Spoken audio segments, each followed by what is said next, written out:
Beyond the Stethoscope. See it on the Plain Speak Health YouTube channel or listen to the podcasts on Spotify and Apple Podcasts. Your doctor orders an MRI, or maybe a new medication, a procedure, physical therapy, a stay in a rehabilitation facility after you leave the hospital. Your doctor says you need it. And then your insurance company says no. Most of us imagine that somewhere inside that insurance company, a physician or nurse carefully reviewed the medical record, looked at your individual situation, and decided whether the treatment was medically necessary. But today, there may be something else involved in that decision. An algorithm, artificial intelligence. And that raises an uncomfortable question. Did AI just deny your medical care? Welcome to Beyond the Stethoscope. I'm Arne Facklum, nurse practitioner and fellow of hospital medicine. And today we're going behind the scenes of something most patients never see, how artificial intelligence is becoming part of the process that determines whether your insurance company approves or denies medical care. And more importantly, what you can do when the answer is no. First, let's talk about something called prior authorization. You've probably dealt with it even if you didn't know what it was called. Prior authorization means your insurance company requires approval before it will pay for certain medications, tests, procedures, or other medical services. Your doctor may believe you need an MRI, but before you get that MRI, someone may have to convince your insurance company that you actually need it.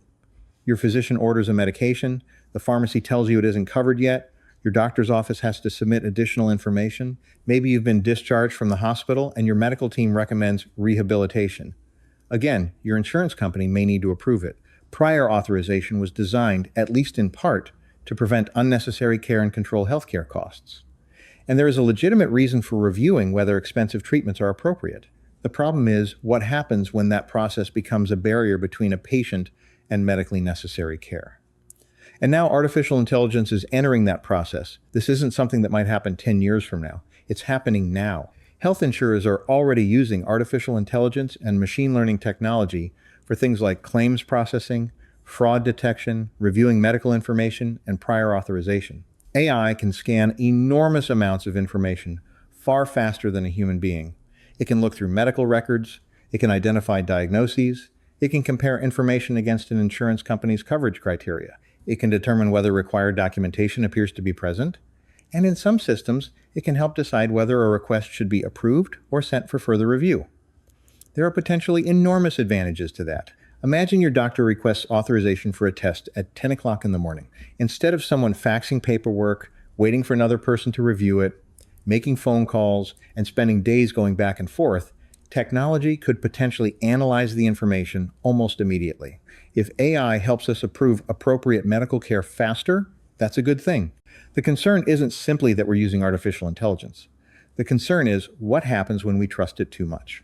AI doesn't examine you, it doesn't sit beside your hospital bed, it doesn't hear you say something isn't right. It doesn't know your entire story unless that story is accurately represented in the information it receives.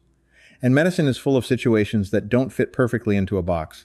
I've spent decades taking care of hospitalized patients. And one of the things you learn very quickly in medicine is that two patients with the same diagnosis can be completely different. A computer may see 80-year-old patient, pneumonia, 3-day hospitalization, stable vital signs, ready for discharge. But the medical team may see something very different. An 80-year-old patient who was walking independently 2 weeks ago, who has now spent several days in a hospital bed, who is profoundly weak, who can't safely get to the bathroom alone, and whose spouse is physically unable to care for them at home. Those details matter. And that is where concerns about automated decision-making become very real.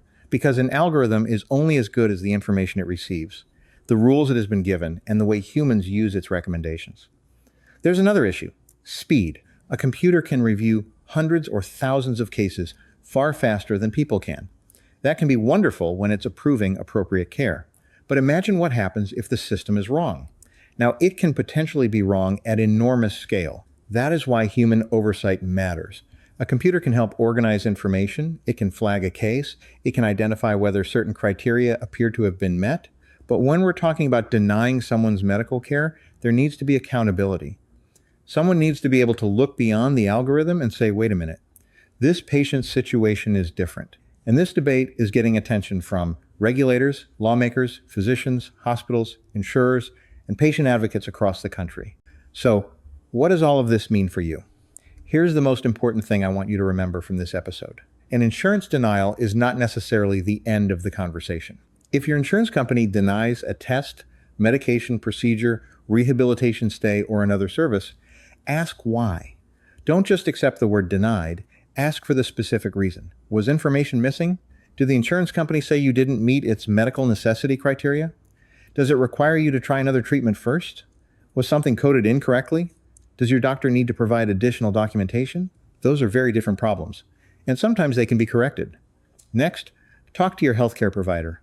Doctors' offices and hospitals deal with prior authorization every day. Your healthcare team may be able to submit additional records or request reconsideration. Sometimes your physician or another clinician can request what's called a peer-to-peer review, where they discuss the case directly with a clinician representing the insurance company. And then there is something patients sometimes forget. You may have the right to appeal. Read the denial letter. I know insurance letters aren't exactly enjoyable reading, but look for words like appeal, reconsideration, medical necessity, external review, and look for the deadline.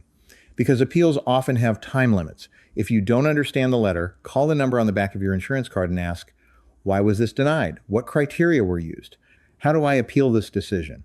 And here's another question worth asking. Was an automated system or artificial intelligence used in reviewing this request? Depending on your insurance plan and where you live, you may not always get a simple answer. But it's a reasonable question, because patients deserve to understand how decisions about their healthcare are being made. Now, I want to make one thing very clear. Artificial intelligence itself is not the enemy here. I've talked before on Beyond the Stethoscope about the tremendous potential AI has in medicine. It can help clinicians identify patterns. It can reduce paperwork. It can help analyze imaging. It can summarize enormous medical records. It can potentially catch things humans miss. And yes, it could eventually make prior authorization dramatically faster and easier. The goal shouldn't be to remove AI from healthcare. The goal should be to make sure we use it responsibly. AI should help clinicians and patients navigate healthcare. It shouldn't become an invisible wall between them. Because ultimately, medicine is about individual people, not averages, not databases, not algorithms, people. So the next time your doctor orders something and the insurance company says no, don't automatically assume that's the final answer. Ask why. Ask what information was reviewed. Ask whether your doctor can provide additional documentation. Ask about an appeal. And if necessary, ask for a human being to take another look at your case. Because technology may increasingly help make decisions in healthcare. But when that decision affects whether you receive medical care, you deserve to understand how that decision was made.